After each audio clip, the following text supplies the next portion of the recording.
Welcome to my channel. In this video I am going to show that how to solve build error. First of all, identify what error is showing.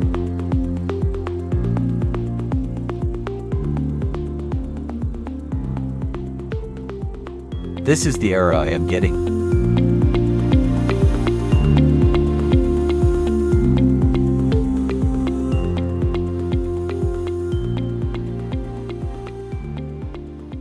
So go to build Gradle and search for the same name.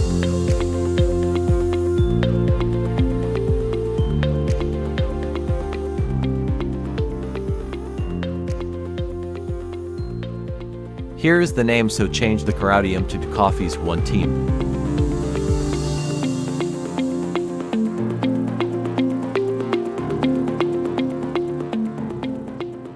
And press sync now.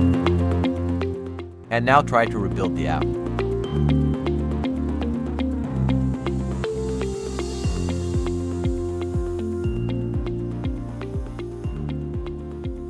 Now it's built successfully.